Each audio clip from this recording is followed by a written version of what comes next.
dirigente dessa igreja, irmão Gedaías, irmão Ricardo, irmão João e irmão Eric César também, e os demais irmãos, que o Senhor possa abençoar todos de forma especial. Mateus capítulo 28, versículos 18 ao 20 diz assim: Chegando-se Jesus, falou-lhes dizendo: É-me dado todo o poder no céu e na terra. Portanto, ide, fazei discípulos de todas as nações, batizando-os em nome do Pai, do Filho e do Espírito Santo, ensinando-os a guardar todas as coisas que eu vos tenho ensinado, que eu tenho mandado.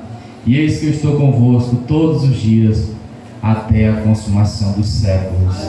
Amém. Graças a Deus. Meus irmãos, nós estamos diante de um texto maravilhoso.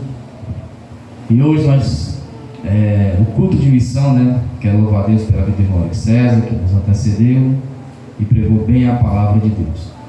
Nós estamos diante de um texto sagrado que é chamado de a Grande Comissão. A Grande Comissão. Jesus, após ressuscitar, ele vai aonde os discípulos e dá essa ordem para os discípulos. Os discípulos deveriam pregar o Evangelho a todas as criaturas, em todos os lugares, e deveriam fazer discípulos de todas as nações. Essa é a ordem de Jesus para os seus discípulos. Nós somos discípulos de Jesus. A igreja, ela é discípulo de Jesus. Todos somos discípulos de Jesus Cristo. Então, assim como Jesus ordenou para os seus discípulos, e dizendo para eles que eles deveriam pregar o Evangelho em todos os lugares, em todas as ocasiões, a todas as pessoas, a mesma ordem é para nós, em nossos dias. Os discípulos estavam um pouco, meus irmãos, podemos dizer, acanhados, tímidos. Mas após a ressurreição de Jesus, que eles viram que Jesus realmente tinha todo o poder nos céus e na terra, aleluia, e que eles foram revestidos de poder, é que eles começaram a pregar e anunciar o Evangelho em todos os lugares. Os discípulos esperavam e queriam que Jesus os libertasse da opressão romana, lhe desse e que ele começasse a governar naquela época.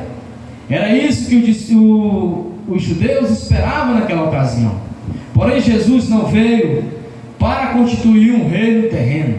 Ele veio para morrer em nosso lugar, aleluia, Jesus. Perdoar os nossos pecados.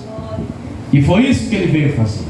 Então os discípulos estavam um pouco, meus irmãos, tímidos, porque eles viram seu Senhor sendo crucificado, e até aquele momento eles não entenderam que Jesus tinha que vir, morrer e ressuscitar ao terceiro dia.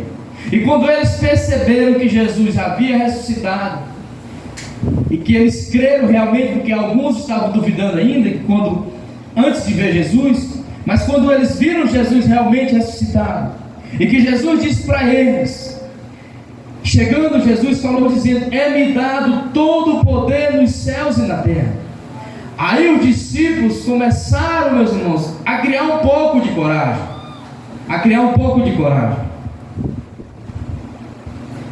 Não é um conforto para mim e para você saber que o nosso Senhor, aquele que nos comissionou, todo o poder nos céus e na terra pertence a Ele. Então quem nos chamou não foi um homem terreno.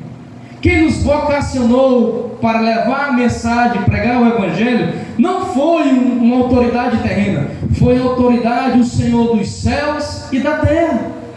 Então há um conforto, meus irmãos, em saber que quem nos chamou para pregar o seu Evangelho foi o Senhor dos céus e da terra. Aleluia. Nenhuma instituição nessa terra tem o privilégio de pregar o Evangelho a não ser a igreja do Senhor.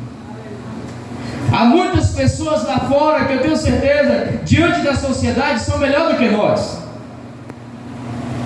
E se fosse para uma pessoa uma autoridade lá fora, escolher pessoas para estar aqui dentro da igreja, eu tenho certeza que nem eu e você estaríamos aqui.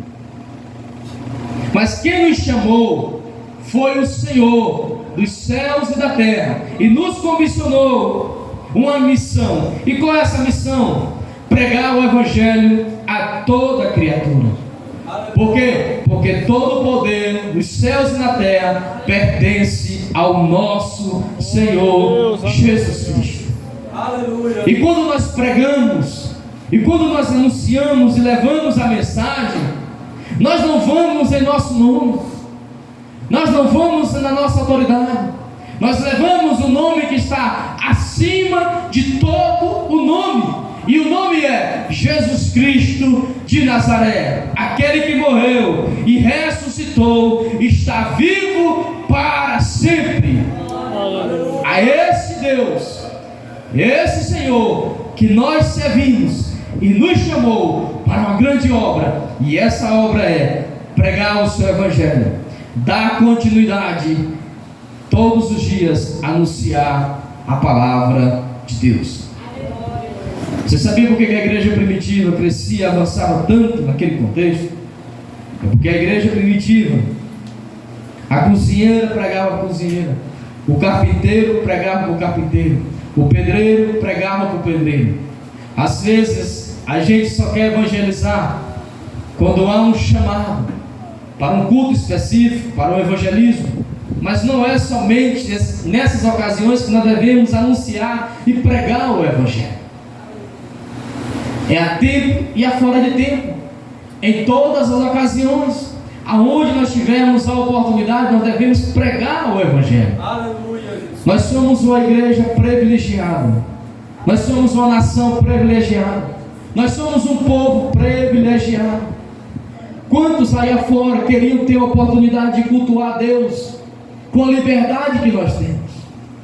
Quantos ali afora, onde está sendo perseguido, queriam ter o privilégio que nós temos de pregar o Evangelho nas ruas, de cultuar a Deus com liberdade em todos os lugares e ocasiões aonde nós tivemos a oportunidade? Em todos os lugares nós temos o privilégio de adorar a Deus. E quantas pessoas por aí afora, em outros lugares, aonde estão sendo perseguidos, queriam ter o privilégio de pregar o Evangelho e não tem. E nós temos a oportunidade. E às vezes nós se acomodamos e não pregamos o Evangelho para aquelas pessoas que estão lá fora. Nós temos um remédio para esse mundo caído. Nós temos um remédio para essa sociedade perversa. E o Evangelho, a solução é Jesus Cristo de Nazaré. O remédio para esse mundo, o remédio para essa sociedade é somente Jesus Cristo de Nazaré. Aleluia. Então, nós devemos pregar o Evangelho porque todo o poder dos céus e na terra foi dado a Jesus Cristo.